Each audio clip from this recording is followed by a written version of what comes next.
Olá, olá! Vamos chegando que está começando mais um episódio do Mãe de A a Z Podcast. Lembrando que nós estamos ao vivo pelo canal 12 da NET e Claro TV e também ao vivo pelo canal no YouTube da TV Comunitária DF, a TV Com DF. Neste momento, nós não estamos ao vivo no canal do YouTube do Mãe de A a Z Podcast, mas logo esse episódio entra lá também. Eu sou Laura Schwember e estou aqui ao lado da minha parceira Rita Rocha. Olá, pessoas. Boa tarde para todos. Sejam todos muito bem-vindos. E mais uma vez nós estamos aqui com um tema super importante, o pré-natal psicológico. Pré-natal psicológico agora é lei, não é isso, Laura? É isso, e eu tô me sentindo muito importante hoje, Rita, também. De verdade. Porque nesse episódio nós vamos falar justamente não só sobre o pré-natal psicológico, mas esta agora é lei mesmo. A gente vai explicar o que isso significa, o que muda, qual a importância. E para falar sobre isso, dona Rita, nós estamos recebendo ninguém mais, ninguém menos que a criadora do método Arraiz de pré-natal psicológico, que, diga-se de passagem, é uma das profissionais que motivaram, vamos dizer assim, a criação dessa lei. É a mãe de duas e psicóloga Alessandra Arraiz. Ela é a responsável técnica também pela equipe de psicologia do HMIB, o Hospital Materno Infantil de Brasília, e docente do mestrado profissional em Ciências da Saúde, da ESCS. Isso. Seja muito bem-vinda, doutora Alessandra. Que prazer, que honra. Que maravilha recebê-la aqui. Vamos bater palmas, já que ela não chegou aqui. O prazer é todo meu. Muito obrigada pelo convite, Laura e Rita. É sempre uma grande oportunidade para poder falar aqui sobre pré-natal psicológico, sobre a elaboração de políticas públicas. Muitíssimo obrigada pelo convite. Nós que agradecemos a presença da senhora aqui. Inclusive, eu gostaria de ressaltar, Rita, que a doutora Alessandra era para estar nesse estúdio aqui com a gente, exatamente. Mas ela teve um incidente de saúde e não pôde comparecer. Mas olha só, ela não desmarcou. Não. A gente pensou numa solução possível e como ela está impossibilitada de se locomover, não pode sair de casa, né, por essa questão de saúde, essa foi a forma que a gente encontrou dela participar e nós estamos, inclusive, duplamente honrada, doutora Alessandra. Sim, muito ela vai ter mantido o compromisso, né, de realmente vir aqui conversar um pouquinho sobre isso com a gente, apesar desse imprevisto que aconteceu contigo. Muito obrigada mesmo, nós valorizamos muito isso, tá? Ontem eu resolvi cair, quebrei o pé, estou aqui, não posso nem pisar no chão, isso me impossibilitou de ir até vocês, mas existe esse mundo virtual e eu estou aqui para participar, para a gente ter essa conversa tão importante, né, participar desse podcast tão valioso aqui, que aborda aqui todos os temas, né, da maternidade, da parentalidade. E agradeço aqui essa oportunidade. A gratidão é nossa. Rita, vamos começar então? Vamos. A gente tem que aproveitar esta mulher incrível. Com certeza. Aqui. Vamos começar falando sobre a importância do pré-natal psicológico? Antes mesmo da gente entrar na questão da lei, com certeza, com certeza. Até para que as pessoas possam entender, né, do que a gente está falando, porque as pessoas conhecem muito o pré-natal ginecológico, mas não entendem por que um pré-natal psicológico. Ninguém melhor para esclarecer isso para nós que a professora Alessandra. Verdade. Então, com a palavra, Alessandra Arraiz. Ah, que bom, gente. É verdade, né? Eu acho que é muito importante falar, porque pouca gente ainda conhece o pré-natal psicológico. Ele é uma ferramenta... É relativamente novo. Hoje já não é tão novo para mim, né? Porque ele já existe desde 2012. Mas ele é uma ferramenta complementar ao pré-natal obstétrico, que visa a saúde mental materna. Ele funciona, gente, como uma vacina psíquica contra os adoecimentos psíquicos que podem aparecer no puerpério, a depressão pós-parto, a ansiedade puerperal, transtorno de pânico pós-parto, até a psicose. Além de também ajudar muito, né, nos distúrbios familiares, relacionais, nos problemas de vinculação, mãe-bebê. E ele funciona como um fator de proteção, que ele não evita os riscos, né, porque eles existem, estão aí, Mas como todo fator de proteção, ele vai minimizar o impacto dos riscos, né, emocionais, sociais, financeiros, que aquela mulher possa estar vivenciando durante a sua gestação. Então, por isso, ele é tão rico, porque ele vai complementar, vai, na verdade, ampliar, né, a visão e o cuidado que essa mulher gestante merece, que é muito mais do que o cuidado só ali para o corpo dela, só para o físico, só para garantir que o bebê nasça com saúde.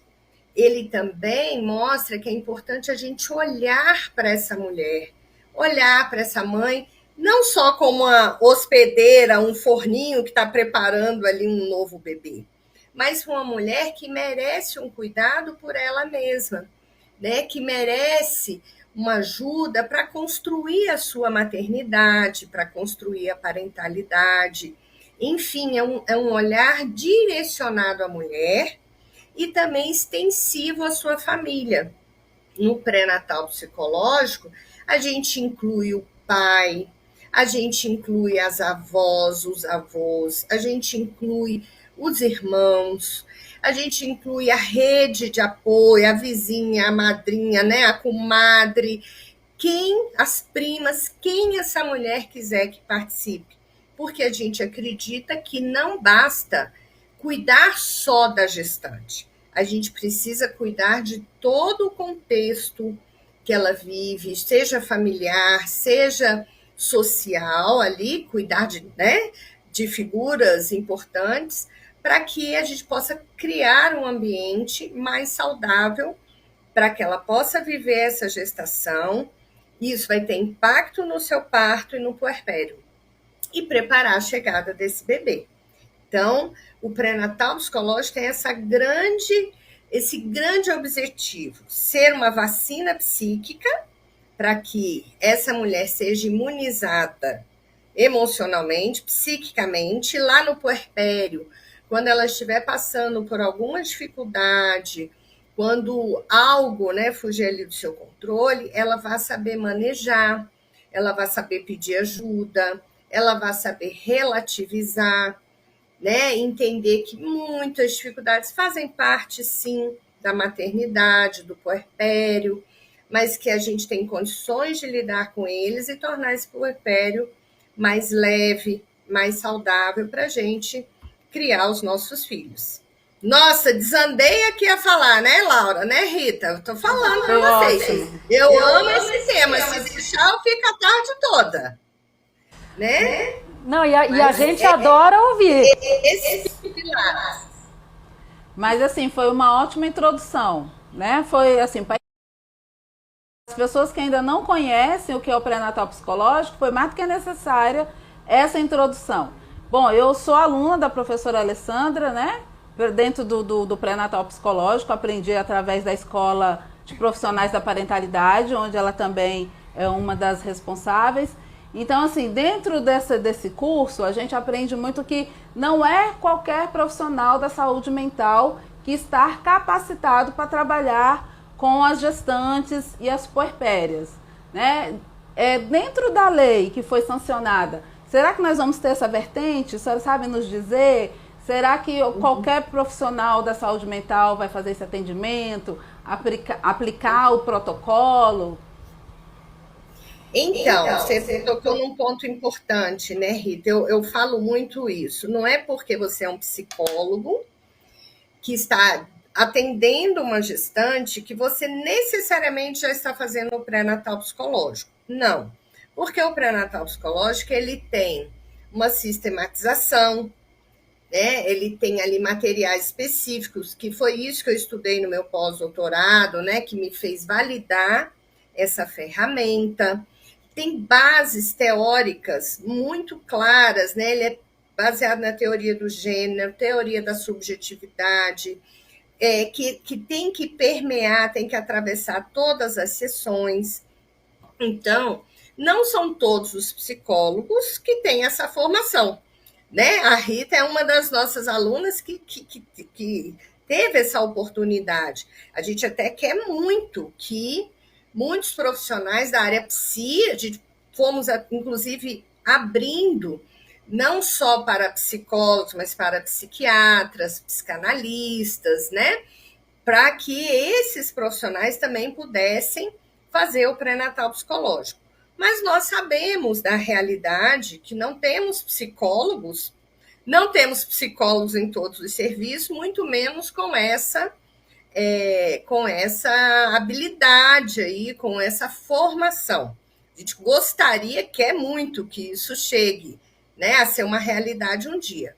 Mas nós, então, abrimos, né, a possibilidade de outros profissionais participarem do pré-natal psicológico, eles são super bem-vindos, enfermeiras obstetras, doulas, obstetras, nutricionistas, enfermeiras da amamentação, serviço social, psicopedagogas, quem quiser, né, participar, mas nós sempre falamos da importância de ter um profissional da psicologia na equipe e, de preferência, até supervisionando, coordenando esse trabalho. Justamente porque sabemos que todos os profissionais de saúde são responsáveis pelo bem-estar emocional de um paciente. Mas nem todos são habilitados para fazer um manejo psíquico. E o pré-natal psicológico, ele já requer também esse manejo psíquico. Por isso, ele é exclusivo para os profissionais da área. Vamos lá, a segunda parte da sua pergunta. A lei é muito importante, né? Essa lei que foi sancionada pelo presidente Lula no dia 9 de novembro, a Lei 14.721, ela visa isso, pelo menos chamar atenção para a saúde mental materna. Essa é a grande contribuição dessa lei.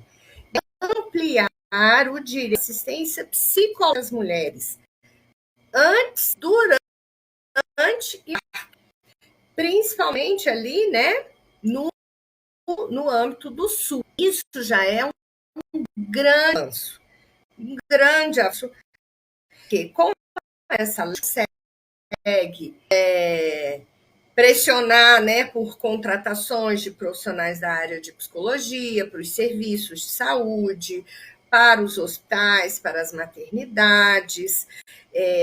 A força da lei é o primeiro passo para a gente conseguir. Mas aí depois, é claro que tem que ter o desdobramento, que aí vem a capacitação, treinamento, né, das equipes, e trazendo, né, o profissional da área psi cada vez mais presente para esse cuidado também com gestão. Já é um grande avanço, sabe, Rita e Laura, porque há um mito assim, né, de que a maternidade é cor-de-rosa, é tudo lindo, é tudo natural, instintivo. Muitas pessoas até nem entendem. Mas para que psicólogo nessa área? Para que psicólogo na obstetrícia? Né? Essa mulher está tudo dominado. Né? Basta ela ter a sorte de ter leite, ter uma gestação tranquila que vai dar tudo certo. E não é bem assim. Né? Existem muitas dificuldades, muitas demandas adaptativas, existem adoecimentos importantes e graves. Por exemplo, uma depressão pós-parto não tratada ou maltratada pode levar ao suicídio materno. Né? Nós temos uma estatística muito triste que de cada 4 mulheres com depressão pós-parto, uma vai tentar suicídio. E isso não sai na mídia, né? Isso as pessoas não têm essa noção. Então, não é tão simples, tão fácil assim. As mães hoje carecem de muita rede de apoio, de conhecimento, e, por outro lado, tem muita cobrança, né? Se culpam muito. É um terreno muito fértil para o adoecimento psíquico. Então, esse trabalho tenta ser um colchão ali, né? Que vai diminuir e tentar minimizar o impacto disso tudo. Então, nós precisamos, essa lei essa e outras, né? Vocês sabiam que nós temos, essa é uma lei federal, mas nós temos outras leis que estão tramitando, que eu participei de consulta pública, né, na elaboração mesmo. Uma delas, inclusive, que é o PE, hoje eu vou pegar aqui para vocês, é o projeto de lei 1673 de 2022, que ele está tramitando lá na Câmara dos Deputados. Hoje ele está na Comissão de Direitos da Mulher, e a relatora é a deputada Tabata Amaral, e ele foi modificado, ele é um substituto ao PL 702 de 2015, que foi relatado pela senadora Leila Barros.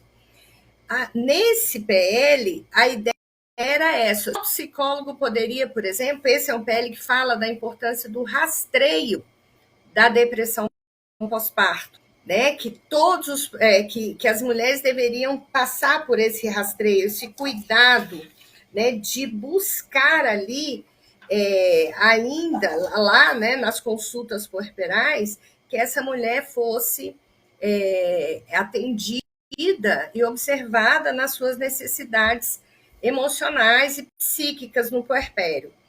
Porém, esse projeto inicial, ele falava que só psicólogo poderia fazer esse rastreio. Qual era o problema? A gente não tem, infelizmente, eu gostaria muito, luto muito para que a gente tenha psicólogos em todos os serviços de saúde, mas não temos. E as mulheres não podiam deixar de ter essa assistência. Então, foi feita uma comissão, eu coordenei essa comissão, e o projeto teve que voltar para a Câmara porque a gente abriu para outros profissionais. O rastreio pode e deve ser feito por qualquer profissional de saúde. Isso deveria ser algo de rotina, tanto durante o pré-natal quanto nas consultas do puerpério. Então, isso amplia, abre a possibilidade. Depois que se observa algum sinal, sintomas depressivos, aí sim encaminhar para assistência especializada de psicólogos e psiquiatras. Então, entendem assim, ao mesmo tempo, a gente tem que lutar pela formação dos psicólogos, ter mais psicólogos nessa área, que é a psicologia perinatal e da parentalidade. Ao mesmo tempo, a gente não pode criar um fundo esperando isso, senão as mulheres vão ficar sem, no mínimo, o rastreio das suas demandas, né, que podem surgir no puerpério. A Alessandra falou uma coisa muito importante, Rita, a respeito por exemplo, a questão da lei. Realmente, o fato de ter esta lei já sancionada, claro que isso é uma grande conquista inegável, porque, como a doutora Alessandra falou, chama ainda mais atenção para a importância realmente da gente olhar para a saúde mental materna, que a gente também já vem nessa... não vou chamar de luta, não, né? Mas nessa mensagem também, na importância de trazer essa mensagem. Mas realmente, não adianta simplesmente sancionar a lei. Não é só isso que vai fazer com que esse serviço seja garantido, não é só isso que vai fazer com que essa conquista seja realmente uma realidade na prática, né? Vivenciada na prática. Sim. Então, claro que é um primeiro passo importante. Com certeza. Mas tem muito ainda a ser feito. Muito caminho a ser trilhado. Exato. E uma outra coisa que ela falou, que eu ia trazer justamente um dado, que é da Fiocruz, com relação, doutora Alessandra, à depressão pós-parto, né? A gente sabe que tem vários transtornos aí, que podem acometer as mães e tudo mais. A senhora falou que uma a cada 4 mulheres com depressão pós-parto tentam o suicídio. Isso por si só já é um dado muito alarmante. Muito alarmante. E o outro dado, que é o que eu queria trazer aqui, é um dado da Fiocruz, que uma a cada 4 mulheres tem depressão pós-parto. Então você vê como é muita coisa, 25%. E eu me atrevo a dizer, e aí eu quero até ouvir a doutora Alessandra também com relação a isso, mas eu me atrevo a dizer que esse número é muito maior. Justamente porque hoje a gente não consegue fazer um rastreio tão qualificado. É subnotificado, né? Sim. E muitas mulheres não se identificam assim. Elas não conseguem expressar, verbalizar que estão passando por uma depressão, uma tristeza materna. Então é algo ainda muito, muito tabu. Então, realmente, com certeza é bem maior. E aí a gente pode passar essa pergunta para a doutora Alessandra agora. Sim, é muito importante falar disso. Eu também acredito que seja maior, né? Aqui no Brasil, e aí a gente também tem os atos, né? Depende também ali da classe, mas a média é de 13 a 25%. Dependendo, né, dos riscos, do contexto onde aquela mulher vive, isso aumenta muito. Vocês querem ver uma coisa? A privação financeira aumenta muito o risco de depressão pós-parto. Na África subsaariana, por exemplo, chega a 44%, né, das puérperas. Uma rede de apoio empobrecida também aumenta muito o risco. Não por ali compartilhando os cuidados, o genitor, a outra mãe, né, compartilhando, essa mulher está sozinha, aumenta mais ainda o risco. Então, são vários agravantes. Mas, de um modo geral, esse índice já é muito alarmante. 25% é muita coisa, gente. De cada 4, uma vai ter a depressão pós-parto. E eu também acredito que seja subnotificado por tudo que a gente, né, sabe, assim, um mito, né, de que é cor-de-rosa. Como que eu posso estar triste? Como que eu não posso estar radiante se nasceu, né, um bebê saudável, que na grande maioria das vezes eu tanto queria? É mito também a gente achar que mulher que tem depressão pós-parto rejeita o bebê. Os estudos não sustentam esse dado, tá? Muito pelo contrário, eu já peguei a mulher com a depressão pós-parto mais grave que eu já tratei. Tudo que ela queria na vida era ter um filho. Ela fez 3 filhos, como ela dizia, ela gastou uma BMW o tratamento. E ela teve a depressão pós-parto gravíssima, porque ela idealizou demais, né? Ela achou que esse bebê era tudo que faltava na vida dela, que ele ia resolver tudo. O problema dela com o chefe, o problema financeiro, o problema com uma... E o bebê, ele coitado, ele não tem esse poder, né? Ele vai ser mais, né, um desafio a ser administrado. Então, o que acontece? Então, a mulher pensa assim, não, eu não quero ser identificada como aquela mãe que rejeita o bebê, que a mídia, infelizmente, né, e por isso é tão importante a gente ter espaços como esse para esclarecer, às vezes coloca tudo é depressão pós-parto. Qualquer coisa que acontece após o parto é diagnosticado com depressão pós-parto. Muitas vezes não é. É uma psicose puerperal, é um problema, a pessoa está totalmente consciente do que ela faz. É um distúrbio de caráter, é também uma faceta das mães, que não são perfeitas, divinas, enfim.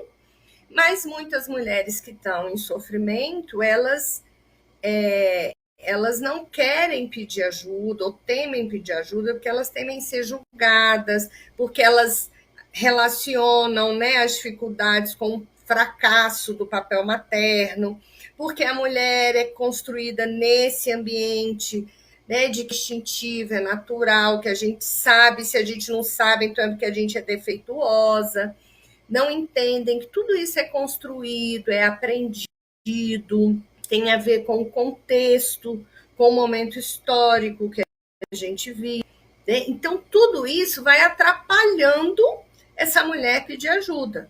E junto com... Então, tem o mito da maternidade idealizada cor-de-rosa. E o outro mito, que psicólogo é coisa para louco. Se eu não estou louca, eu não preciso de psicólogo.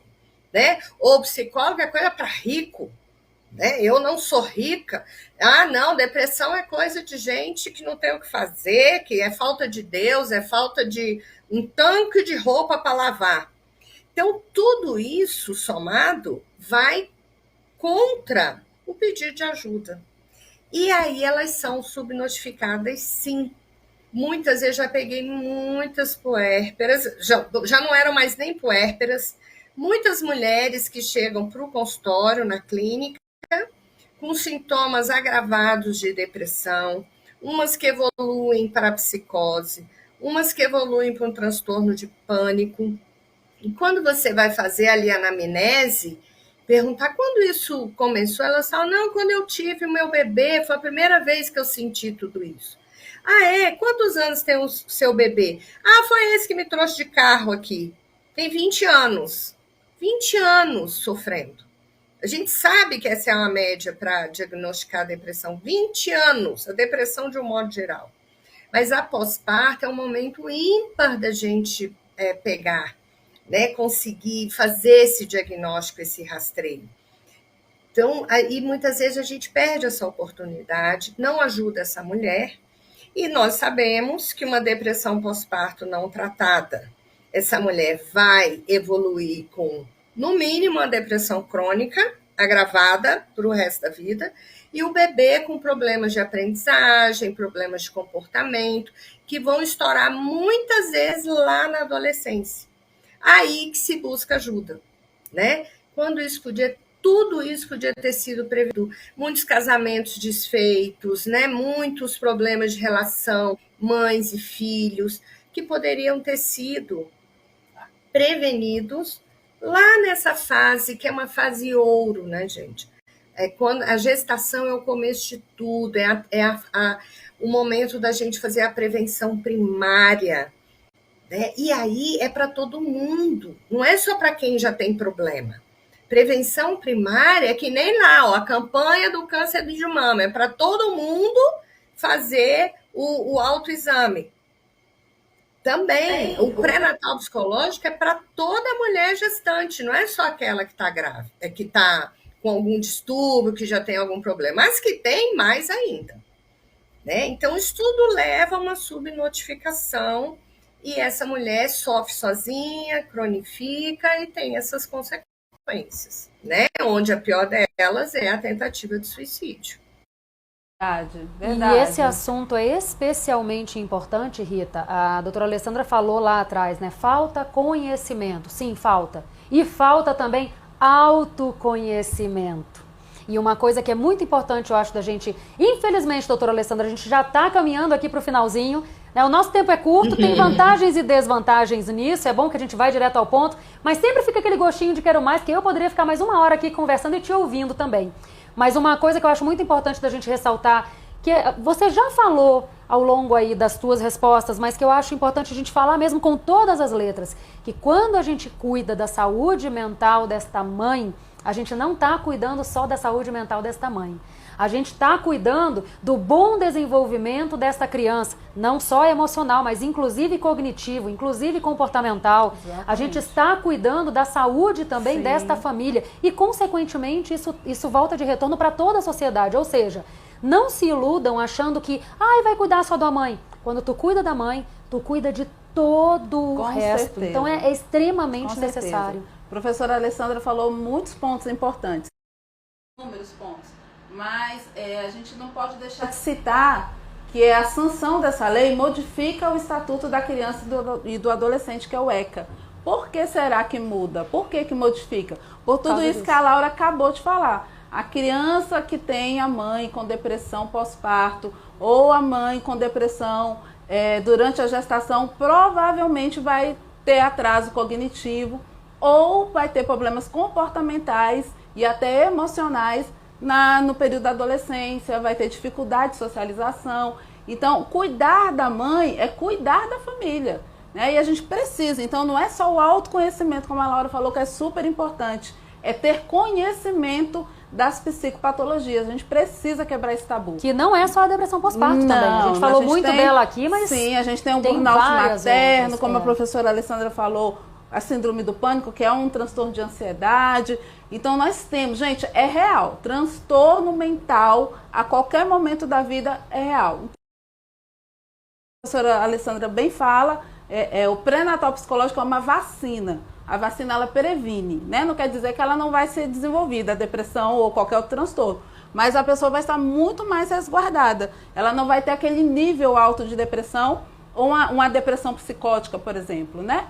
Como a Laura falou, a gente já está quase terminando. Dá tempo dela dar um tchau, com certeza. Eu quero aqui deixar o nosso agradecimento mais uma vez. Obrigada. E deixar a doutora Alessandra só se despedir, claro. Sim, fazer um fechamento para nós.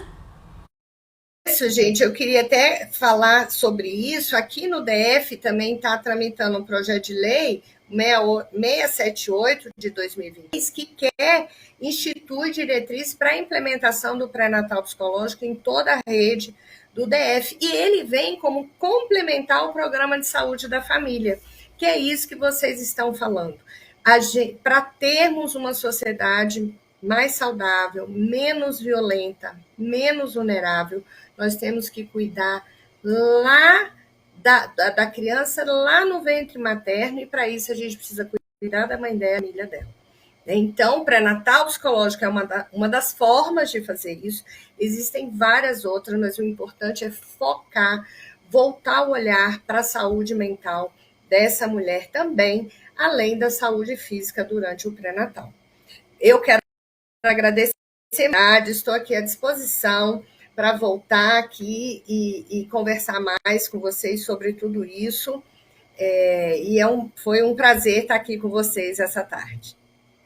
O prazer e a honra foi nosso. Prazer todo nosso. Beijo, obrigada pelo profissionalismo, pela ética, viu? Participar mesmo estando aí adoentada. Melhoras. Obrigada, gente. Muito obrigada. Tchau. Tchau, tchau. E a gente também vai dando tchau, tchau para não estourar nosso tempo, né, Rita? Com certeza. Obrigada. Obrigada, minha amiga. Obrigada mais uma, né? Mais um. Tchau, tchau, gente. Até a próxima, hein? Se cuidem.